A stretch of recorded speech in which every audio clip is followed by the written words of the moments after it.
2023-2024 Standards of Learning data results. For those of you I do not know, I'm Emily Ann Gullickson, Deputy Secretary of Education. As the Governor has highlighted before, it takes all of us to prioritize our K-12 students. That's why we'd like to recognize a few of our key champions in education here today, including 2 of our State Board of Education members and members of the General Assembly. I'd like to specifically recognize our school division superintendents here today. Please stand when you hear your name. Superintendent Rick Bowling of Bath County Public Schools, Superintendent Melody Hackney, Hopewell City Public Schools, Superintendent Christy Somerville Majette, Brunswick County Public Schools, Superintendent of the Year and Chronic Absenteeism Task Force member Doug Straley, Louisa County Public Schools, and newly appointed Superintendent and Chronic Absenteeism Task Force member Clint Mitchell of Spotsylvania County Public Schools. Let's give them an applause.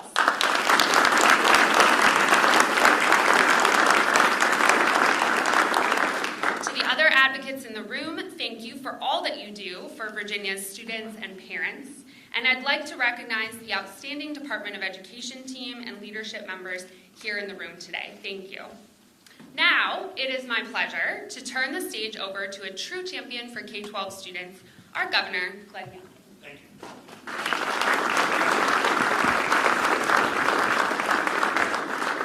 Oh, good morning, everyone, and thank you, Deputy Secretary Gullickson, for the warm introductions, and welcomes to everybody. I also just want to, on behalf of Secretary Gadara, who was not feeling 100% today, thank you for stepping in and playing such an important role. Superintendent Coons, thank you for the work that you do, and we look forward to hearing your in-depth assessment of the results today. I want to stop for a minute and put into perspective what we are going to discuss today. First of all, Virginia continues to be ranked very highly in all kinds of ratings like CNBC's Top State for Business. We were ranked #1 in education. That was very exciting. The reality of that recognition is that our higher ed institutions are very highly thought of, and K-12 is very highly thought of. Many of the inputs into those assessments are driven by funding, driven by student-teacher ratios, and as a result, that, in fact, constantly puts us, particularly with the efforts we made over the last few years, in a very high ranking. As I have said over and over again, at the heart of rankings is an assessment of what we're putting in, but what we need to also focus on, most importantly, are the results, and that's what we're going to talk about today. We, of course, over the last 2.5 years of our administration, have made a step function change in our investment in K-12 education. We have recognized a 40% increase in K-12 budgets since 2021, and I want to thank our colleagues from the General Assembly in supporting this most important recognition of a necessity to increase substantially the funding that is placed on K-12 education. With that has come a concerted effort to drive our teacher pay into a much more competitive position. We had 12% increase over our first 2 years. We have now 2 subsequent 3% increases in each of the next 2 years. And the projections are that we will not only be at the national average, but through the national average during this biennium. Hugely important. If anybody hadn't noticed, teachers matter. And we deeply, deeply appreciate the tremendous commitment that teachers make. In fact, just yesterday we had the opportunity to cut a ribbon on the Future Educators Academy. That is one of our lab schools that's going to educate, once it's fully built out, 100 new teachers a year into many of our rural counties, and that is really, really exciting. This increased investment has not only been in K-12, but we also have seen a $1.6 billion increase in investment in higher education over the same time period, which is an 80% increase in our commitment to higher ed. But as I said earlier, and I will say again, inputs are hugely important, but results are what really, really matters. This is the 4th time that we have gathered right here in this room to talk about K-12 education and the direction that we are heading. And each time, building on our very first gathering where we discussed our commitment to Virginia students, we have been on a path together. And today is yet another step of a very important journey. Every single one of our data releases is a snapshot into a motion picture. And I am pleased today that that motion picture will in fact show that a ship that was off course has been turned around and that we are seeing progress. But we will also say today that we have a long way to go. We have a long way to go. And I'm looking forward to the continued journey together. Superintendent Coons will go through all that data with you. But let me just remind you all of what we told you last year and what we have done and what we are seeing in summary. Over a course of 8 years, there was a systematic reduction in standards. What do we mean by that? What we mean is that the number of questions that are required to get right on a test to determine proficiency was reduced. And what that meant is that students did better on Virginia's tests than they did on nationally recognized or oftentimes internationally recognized tests, like the National Assessment of Educational Progress. The cut scores on Virginia's test oftentimes suggested that students were proficient, when in fact on national tests they weren't. And we called that increasing gap an honesty gap, because we want to make sure we understand where our students really are so that then we can direct resources and effort to get them to where they need to be. And that, of course, was something that was highlighted last year when we gathered. The SOL scores last year demonstrated that this honesty gap had manifested itself in very difficult to address learning loss. Of course, students didn't have the foundation that they needed going into the pandemic. And sadly, schools were closed for an extended, unnecessary period of time. We were 47th in the nation in getting our schools back open. And as a result, particularly 3rd through 8th graders suffered substantial learning loss. And that is where we went to work. We went to work with bold action last year. Bold action to, in fact, launch an effort to address the fact that 60% of our 3rd through 8th graders were either failing or at risk of failing their reading SOLs. And nearly 2/3 of our 3rd through 8th graders were failing or at risk of failing their math SOLs. And that was the circumstance that pulled us all together to launch All in Virginia. Because what we saw was students who not only were not recovering, but sadly, getting worse. In particular groups of students were suffering in a disproportionate way. And those were economically disadvantageous students. Those were students who had English as a second language or English language learners. And of course, our students with disabilities. We had real work to do. On top of that, what we saw was chronic absenteeism had become a shocking reality. And 1 in 5 students were chronically absent from school. Think about that. Kindergartners, 1st graders, 2nd graders, 3rd graders, chronically absent to the tune of 1 in 5. Now, what we also know is that chronic absenteeism is one of the big factors in students' inability to recover from substantial learning loss. They're not in school. They're not going to catch up. And so the effort as we launched All In was to tackle 3 areas. First, let's introduce intensive tutoring statewide. Second of all, let's put together the best minds and to try to tackle chronic absenteeism. And finally, with the great innovation of the Virginia Literacy Act, Let's accelerate the implementation of the Virginia Literacy Act. That's exactly what we did. The budget that was passed last September, albeit late, had a substantial amount of funding in it. $418 million was dedicated to the all-in effort. It was a multi-year effort to span over 3 years. And what happened in the fall was the administration, the Department of Education, superintendents across the Commonwealth, and of course, administrators in schools and educators went to work. And by December, every single Virginia school division had submitted an all-in plan. And the Virginia Department of Education was reviewing those plans and helping and supporting the launch of intense tutoring, of a focus on accelerating the Virginia Literacy Act, and of course tackling chronic absenteeism. That work started in a substantially uniform way in January. And so the results today reflect that effort mostly seen in a January to April time period.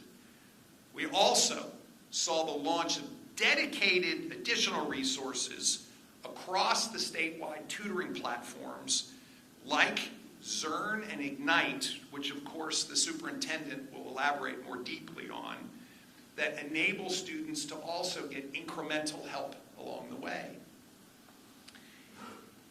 The net is that we are making real progress. We're turning the ship.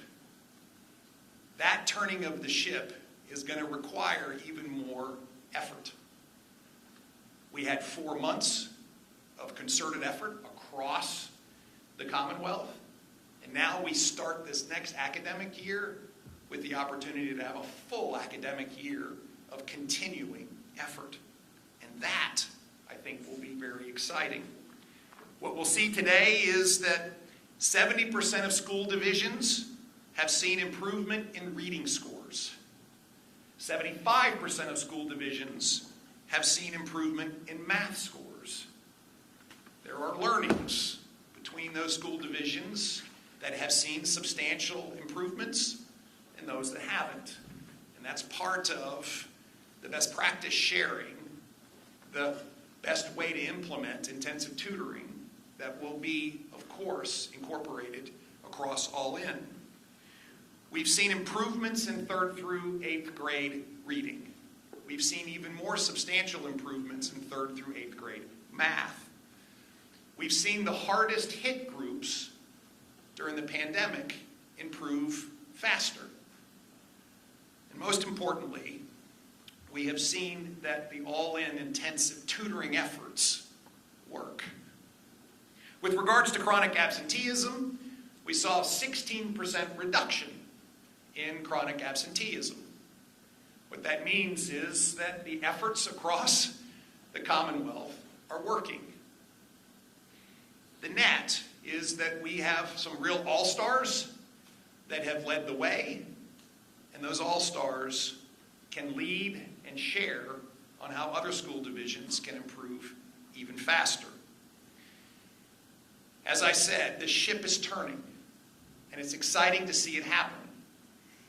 What that means is that all of us need to continue to lock arms and support the efforts of intensive tutoring and support the efforts of battling chronic absenteeism and support the efforts of rolling out the Virginia Literacy Act even more comprehensively and on an accelerated basis. So with that, let me ask Superintendent Coons to walk us through the data, and then I'll come back at the end with a little bit of encouragement for next steps. Thank you.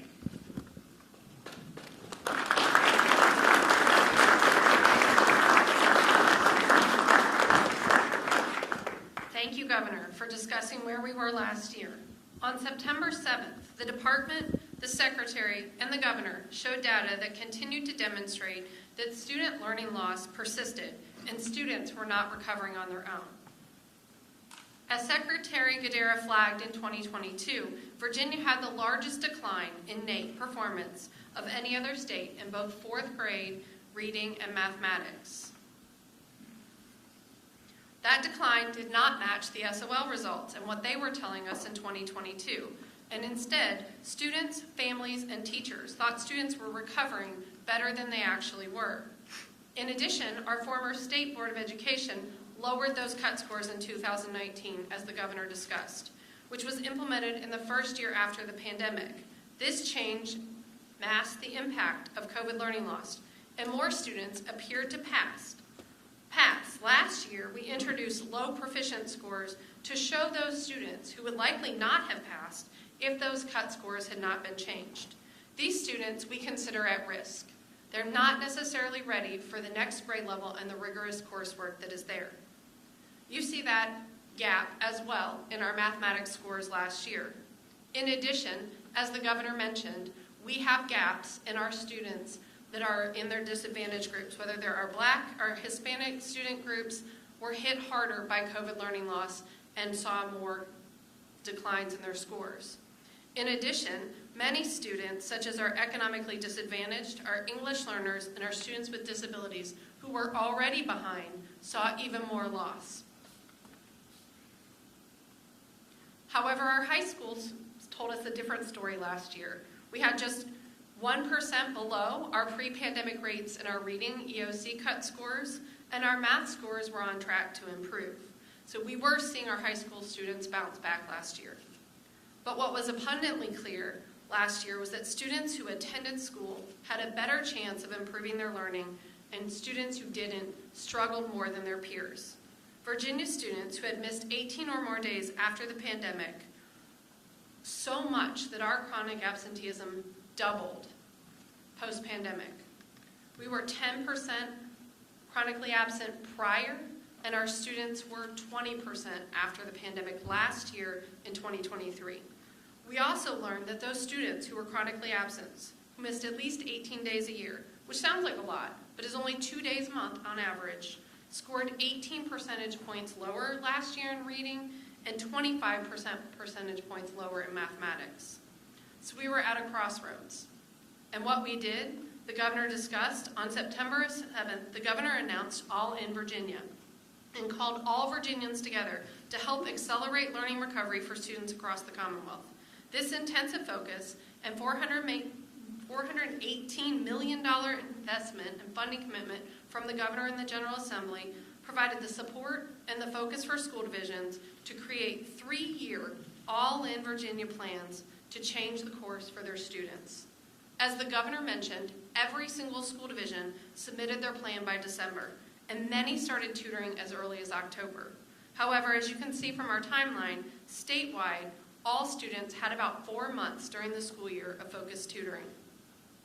So what did all of our divisions do when they looked at all in and all learning supports and high intensive tutoring? What does that mean? Many of our school divisions hired additional tutors, paid teachers stipends, and expanded tutoring during the school day. They offered hours before school, after school, on Saturdays to make sure there was more time. They looked at their summer programs. School divisions added summer school hours. They made sure at-risk students were attending summer programming, and many schools added days to the school year this year to expand the programming and intervention supports. The State Department released statewide free personalized tutoring supplements, Zern, Lexia, and Ignite, which allowed supports for students in addition to that tutoring to allow them to practice, whether it was intensive reading development in Ignite or AI personalized tutoring in mathematics. We now have 119 school divisions signed up for those free tutoring services this school year. In addition, the governor talked about accelerating the Virginia Literacy Act. 100% of their school divisions submitted their K-3 division literacy plans this summer. Over 803 K-3 teachers have been trained in a new literacy screener, which helps identify students struggling with literacy earlier. We've accomplished over 142,205 hours of training to make sure our educators are ready for implementing the Virginia Literacy Act this year. And finally, All In had chronic absenteeism as a key component. We know that our plans and our schools all looked at what their chronic absenteeism challenges were and added implementation supports in their plans. The governor asked us to establish a statewide chronic absenteeism task force, and I want to shout out two of our members, Dr. Mitchell and Dr. Straley, who served on that statewide chronic absenteeism task force that looked at things like transportation, looked at things like making sure students had a healthy breakfast every morning, removing mental health barriers, and ensuring we were re-engaging families. That task force developed an action kit, which was launched at our superintendent's conference in January, and then we had a symposium of attendance specialists who came together and looked at the resources in the kit and personalized those to their own school division. The department launched an Attendance Matters VA campaign to make sure we were spreading the word that it is so important for our children to come to school. And we had a cohort of over 200 principals that worked on their own plans in their own school divisions on how to remove barriers and make sure students were coming to school. So now where are we? What does our data say? We know, as the governor said, chronic absenteeism rate fell 16% statewide, which means over 40,000 students are attending school more regularly last year than the prior years. Our reading and math improved, and our student groups, our English learners, our students with disabilities, Black students, economically disadvantaged students are showing faster growth. And as we talked about prior, those are the students that were hardest hit by COVID-19. And most importantly, our school divisions who have implemented strong all-in plans and maximized evidence-based resources have seen the most growth in attendance, reading, and mathematics. If you look at our reading results, we will show those in that fail, at-risk, and high proficient advanced. We are seeing increases in our high proficient and advanced students. Students are ready for the literacy work of the next grade level. We're seeing a reduction in students who are failing. And if we dig in, as the governor said, 70% of our school divisions are seeing improvement. An additional 10% are maintaining their progress, while 19% still have work to do. We know that our smaller divisions are showing improvement faster, which is tempering our overall results in reading. And as we look at our student groups, the ones who are hardest hit by COVID-19, we are seeing improvements.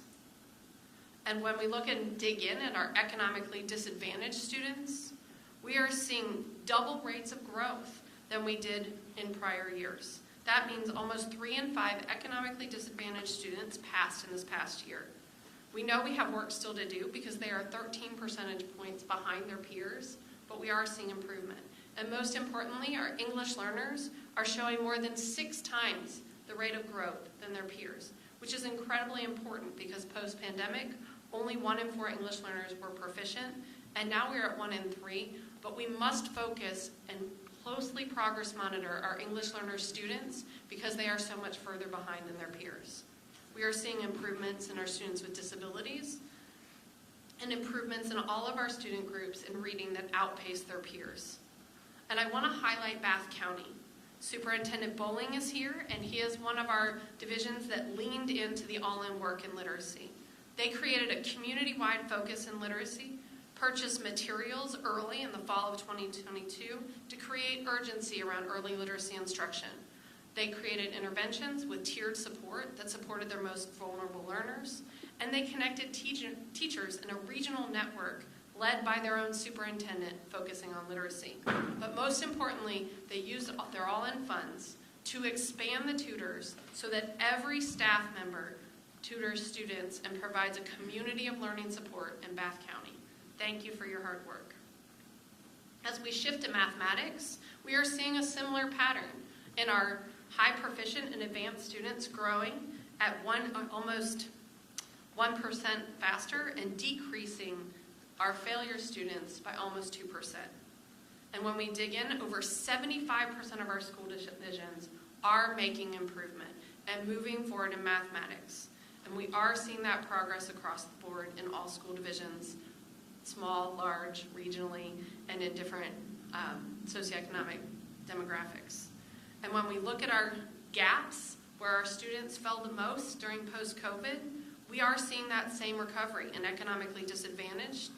While 2 in 3 students post-pandemic failed, They are now recovering, and we have 1 in 2 students passing.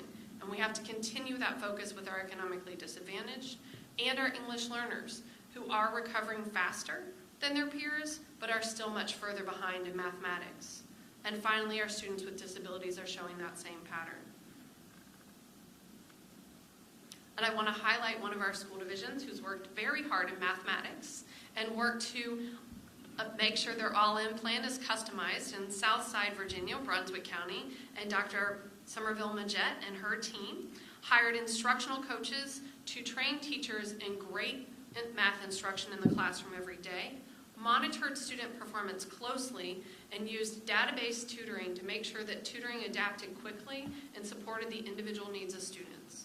Moreover, with her all-in funding, they added more tutors so that the ratio between tutors and students was as small as possible. And most importantly, you've heard us talk many times about attendance and how important attendance is. And so we're going to talk about attendance again. This year we saw that 16% decrease, which means in 2018-2019, we had 10% of our students chronically absent, which again means they missed 18 days of school a year, which is about 2 days a month, at least 18 days a year. We were at 20% after post-pandemic, and we are down to 16% this year, which means we are almost halfway back to pre-pandemic. So we have a significant way to go, but we have started that progress. 40,000 students are attending school more regularly, but when we think about not just our chronically absent students and all of our K-12 students, 1.2 million students missed fewer days last year, which resulted in an increase of 9 million instructional hours. That is huge. That means our children are learning, they're in school every day, and they're getting the opportunity to grow. And what we know now is similar to what we knew last year. Those students who have 90% or better attendance are scoring 19 percentage points above their peers in reading. And those students who are not here for 90% of the instruction, who miss that average of 2 days a month, 18 days a year, are scoring 26 percentage points lower than their peers in mathematics. And I want to highlight, again, our 2 chronic absenteeism superintendents, Dr. Straley and Dr. Mitchell, who served on our community. You'll see Colonial Beach. Dr. Mitchell was at Colonial Beach. He was recently appointed to Spotsylvania, so we appreciate his work in Colonial Beach, where both superintendents have served on the chronic absenteeism task force. We asked our superintendents to pilot some of the interventions that we were talking about. Some of the things that Colonial Beach did is they provided early intervention for students who were off track. They implemented school-based task forces and made sure that they were providing family supports. So much so they did home visits to create attendance plans with families and re-engage them personally in the school system. And they redesigned transportation to provide double bus routes and found ways to use innovative transportation methods, not necessarily those yellow buses, to pick up high-risk homeless students and make sure they were attending school. These case studies show the effort and hard work of our leading school divisions. There are many school divisions that are working hard, and many school divisions looking to support our students, and we appreciate everything that our schools are doing and encourage all of our school divisions to network and learn together. As we look at our high school students, we are seeing a slight decrease in reading. We are seeing 1 grade level of assessments, which is our EOC, showing a 1% decrease. If we look at high school mathematics, we're seeing a slight improvement. I do want to show that high school reading is only taking 1 assessment. High school math includes Algebra 1, Algebra 2, and Geometry, and is continuing to improve and is almost back to pre-pandemic rates.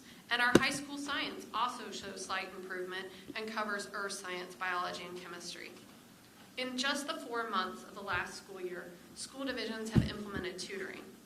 Over the summer, they expanded their programming, their summer school, and added school days. We have seen attendance improve after hard work and focus from our educators. We've seen our reading and math scores start to improve and turn that ship. We've seen our student group start to outpace their peers. With 2 years left and all in, we have to stay the course. We have to continue the hard work. And we have to ensure that every single student is learning on pace and has the opportunity to master grade level content. And now I'm going to turn it back over to you, Governor Youngkin. Thank you so much. Very well done.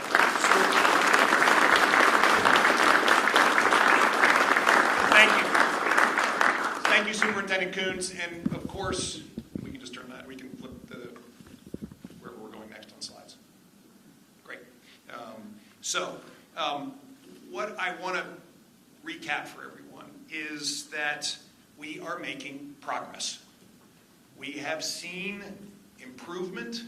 We have seen the direction change, but we still have a lot of work to do. And that's why All In was built as a multi-year plan. We took the fall of last year and got plans in place. We had the spring of last year to begin to implement those plans. We've demonstrated that it works. And now, this academic year, we all have to be all in. And this is where we will begin to see fundamental change. That is why it's so exciting to see Virginia leading. You see, intensive tutoring is critical to recover. There was persistent learning loss. And the reality is that when the foundations aren't in place, recovery is hard. And therefore it requires intervention. It requires intense tutoring. It requires that interaction that a few students can get with a tutor in a different environment than the classroom. And particularly those students who are failing or near failing, and particularly those students who may not, in fact, learn the same way as everyone else. That is why All In works. And that is why I'm so encouraged. We have seen the aircraft carrier turn around, and now it is time for us to accelerate. And that's why the work now is revising and sharing and making sure we execute. What's been very exciting is to see the basic building blocks of higher expectations for our children. And thank you to our State Board of Education for continuing to recognize that we can raise expectations for our kids, and our kids will meet them. We also can provide additional support for students that need additional support. And therefore, we can raise the ceiling and the floor. And we are in the middle of seeing that work. I also want to congratulate the Chronic Absenteeism Task Force. The learnings that have been demonstrated and are now being shared, again, work. I have to say, sometimes the smaller school divisions are more nimble and can move more quickly and can demonstrate best practices that then can be shared. But we also need to reimagine our ability to engage communities in this effort as well. And I do believe that coaches and pastors and community leaders play such a big part in not only encouraging, but holding accountable families, children, to be in school. Because we do know that when they're there, they do a lot better. I'm also very excited about the fact that we've been able to extend the statewide personalized tutoring platforms all the way through 2026. And so these personalized platforms will continue to be available. And of course, what we are seeing is when they are fully engaged in a division's efforts, we see that division have better results. The all-in money will continue to be deployed. As we said, the $418 million was set up in a multi-year format so that this effort can continue. I have to say that we know that as we engage in system-wide intervention, system-wide intensive tutoring, we will continue to see accelerated progress. That is what is so exciting. And so I want to finish where I began, with thank yous. Thank you to the superintendents who are leading. Thank you to the principals that are implementing. And thank you for the teachers and the tutors that are changing students' futures. Thank you to our General Assembly for, again, stepping in and saying we need to do something bold. We need to do something immediate. And we need to do something that, again, changes the direction. And I also want to thank our Department of Education for your commitment and dedication. You see, the cross-learnings are so important. And that is a fundamental role of our Department of Education. So finally, thank you all for joining me today and giving us a chance to provide this next snapshot in the motion picture that is Virginia providing the very, very best education in America for our children. Recognizing that our children are the future of this Commonwealth and that the opportunities that they will be offered and the challenges that they will be facing will require them to have all of the capabilities that we know they've been endowed with. And here we are together, working with them, working with their parents and their families to unlock that unbridled opportunity. We still have work to do, and we know that. But I am confident that if we stay on our concerted, committed path, Virginia will continue to lead the nation in having the very best educational system. So, God bless you all. And it's August 20th. And as school divisions across the great Commonwealth head back, and I had a chance to see some head back for the first day yesterday, some last week that were already in, and I met some teachers yesterday that were enjoying their last couple weeks before they head back after Labor Day. I just tell us all that this is going to be a great year for Virginia's students. God bless you, and thank you.